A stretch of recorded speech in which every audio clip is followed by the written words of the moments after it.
تو یاد رکھیے کہ مصیبتیں آنی چاہیے لیکن مانگے نہیں، اور آئے تو اس پر صبر کرے۔ حدیث پاک میں آتا ہے کہ جب کسی پر مصیبت آتی ہے تو اس مصیبت کا انعام کیا ہے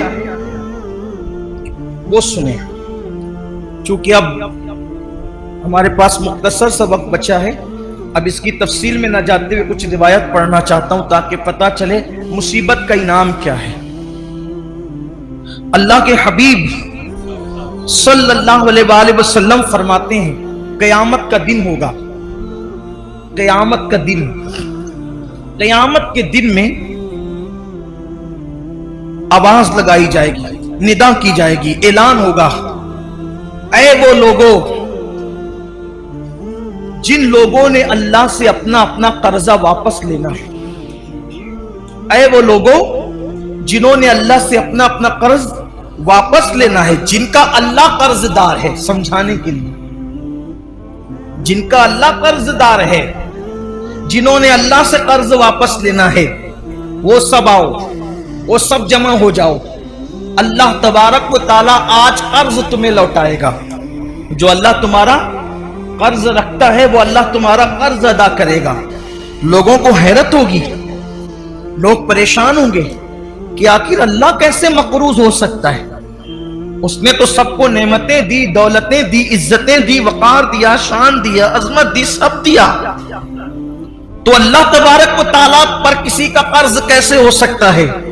تو فرشتے کہیں گے اس سے مراد وہ لوگ ہیں دنیا میں اللہ نے جن پر آزمائشیں ڈالی، جن پر اللہ نے مصیبتیں ڈالی، جن پر اللہ نے تکلیفیں ڈالی، وہ لوگ آج آئیں جن کے دل غمگین ہوئے تھے مصیبتوں پر، جن کے آنسو بہے تھے مصیبتوں پر، حتیٰ کہ کانٹا ہی چبھا تھا مصیبت ملی تھی، کسی نے ڈانٹ ہی دیا تھا مصیبت ملی تھی، کسی نے تکلیف پہنچایا تھا مصیبت ملی تھی، کسی نے گالی دی تھی مصیبت ملی تھی، کسی نے دکھ دیا تھا مصیبت ملی تھی، حتیٰ کہ اللہ اکبر کسی نے کسی پہ غصہ کر کے مصیبت پہنچائی تھی۔ آج اللہ فرما رہا ہے کہ میرے فرشتوں اعلان کرو، اللہ سے اپنا اپنا قرضہ واپس لو، اور چلو مصیبت اٹھانے والوں، آزمائش میں گرفتار رہنے والوں، اللہ تمہیں بلا رہا ہے۔ تو وہ سب لوگ جنہوں نے دنیا میں مصیبتیں اٹھائی ہوگی، تکلیفیں اٹھائی ہوگی، آزمائشوں میں جو گرفتار ہوئے ہوں گے، وہ سب کے سب چلیں گے اللہ کی طرف، اور فرشتے جب آفت و مصیبت میں مبتلا لوگ کھڑے ہو کر کے آئیں گے کہ ہم اپنا صلہ چاہتے ہیں، ہم اپنا انعام چاہتے ہیں، فرشتے کہیں گے اے مصیبت سہنے والوں، اے تکلیف اٹھانے والوں، بغیر دلیل کے دعویٰ مقبول نہیں ہوگا، تم اپنے اپنے نامہ اعمال بتاؤ کہ جب تمہیں مصیبت پہنچی تھی تو تم نے کیا کیا تھا، اس کے بعد تم سے بات کی جائے گی۔ تو اس میں سے بہت سارے لوگ چھٹ جائیں گے، کیونکہ جب ان کو مصیبت پہنچی تھی تو مصیبت پہنچتے وقت انہوں نے کیا کیا تھا؟ اللہ کی شکایت کی تھی۔ جیسے میرے آپ کی طرح کچھ لوگ ہوتے ہیں، سر میں درد ہے تو دوستوں کے پورے سرکل کو پتہ چلنا چاہیے کہ فلاں کے سر میں درد ہے، کسی کو پیر میں کانٹا چبھا تو پورے محلے کو تو پتہ ہی چلنا چاہیے کہ فلاں جناب کو کانٹا چبھ گیا ہے۔ اسی طریقے سے بخار ہو گیا تو میں سمجھتا ہوں کہ پورے آفس اور جہاں جہاں کام کرتے ہیں سب کو پتہ ہونا چاہیے کہ بخار ہو گیا۔ یاد رکھیے چاہے وہ بیماری یا تو طبیب کو بتاؤ یا تو حبیب کو بتاؤ، طبیب اس کو اس لیے بتاؤ، طبیب کو اس لیے بتاؤ کہ وہ علاج کرے، اور حبیب کو اس لیے بتاؤ کہ وہ زخم پہ مرہم رکھے، وہ پیشانی پر ہاتھ رکھ کر دعا کرے۔ طبیب اور حبیب کو بتانے کے علاوہ پھر کسی تیسرے کو بیماری بتانا، یہ میں غیرت عشق کے خلاف سمجھتا ہوں۔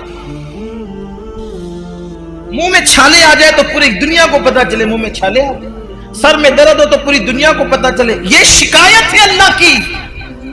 ہمارے بڑے بڑے بزرگ برسا برس بیماریوں میں مبتلا رہے، بیوی کو بھی نہیں پتا چلا کہ میں بیماری میں، شوہر کو نہیں پتا چلا کہ میں بیماری میں۔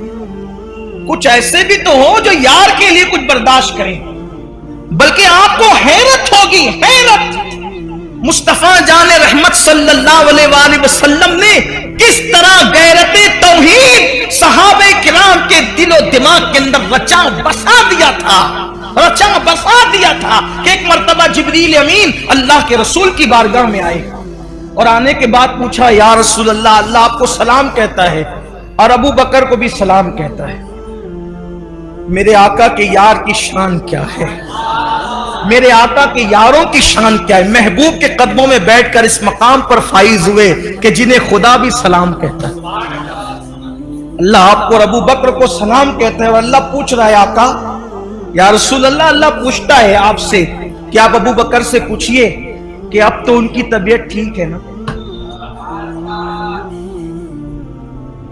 अल्लाह आपसे पूछते हैं कि आप पूछे कि अब तो उनकी तबीयत ठीक है ना। सिद्दीक अकबर से हुजूर ने पूछा, अबू बकर अल्लाह पूछ रहा है अब तो आप ठीक हैं। अल्हम्दुलिल्लाह हुजूर मैं ठीक हूं। आका ने पूछा, क्यों अबू बकर, कोई तकलीफ थी? हाय हाय, गैरते इश्क का अंदाज देखें, गैरते इश्क का अंदाज देखें। अल्लाह के रसूल पूछते हैं, अबू बकर क्यों, कोई तकलीफ थी? हाँ का कुछ थी, बताया नहीं। हुजूर आप ही के दर्स ने मजबूर कर दिया था कि यार की शिकायत इससे कैसे करें, यार की शिकायत कैसे करूं, यह आपका दर्स था, इसलिए मैं आपको भी बता न सका। मैं अपनी मुसीबत तकलीफ अपनी तबीयत की आपको ही बता न सका, क्योंकि आपने जो गैरत इश्क का दर्स दिया था मुझे गवारा न हुआ कि यार मैंने डर लगी मुझे कि अगर मैं ये तकलीफ आपसे बयान कर दूं यार नाराज ना हो जाए कि मेरी शिकायत मेरे महबूब से की जा रही। ये है अल्लाह वालों का अंदाज। और जब मुसीबत सहने वाले जो जिन पे मुसीबत आई होगी वो अज्र लेने के लिए क़यामत के दिन खड़े होंगे। मुसीबत आई होगी, क्या अल्लाह के फरिश्ते कहेंगे, आमाल नामा बताओ, पहले दलील पेश करो कि तुमने क्या किया था। वो आमाल नामा खोले जाएंगे। जब आमाल नामे खुलेंगे तो कहेंगे, इसमें तो तुमने गुस्सा किया अल्लाह पे।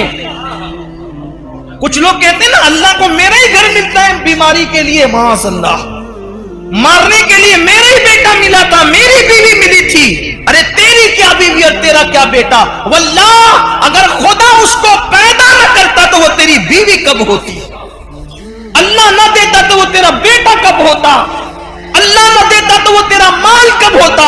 और तू कौन है? कुरान कहता है कि तू भी अल्लाह की मिल्कियत है, तू भी अल्लाह का माल है, अपनी क्या औकात है।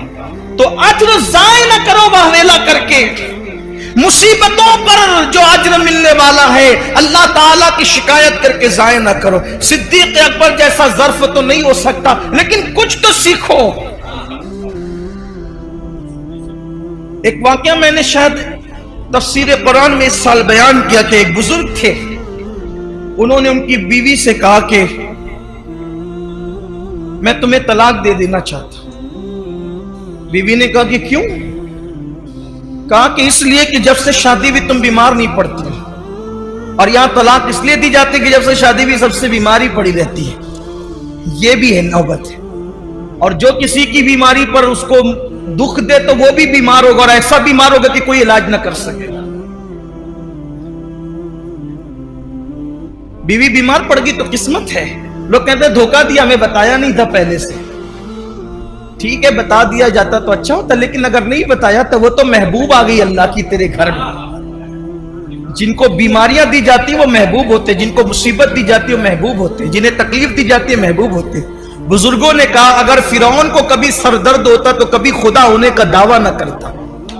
फिरौन पर कभी एक वक्त तो भूखे रहने की नौबत आती तो कभी खुदा होने का दावा न करता। उसको चढ़ाया था नेमतों ने, नेमतों पे वो सरकश हुआ। और अक्सर देख लीजिए जितने सरकश आप देखें, कभी यहां एक खास बात क्या हो सकता है शायद आप इसकी लज्जत महसूस करें।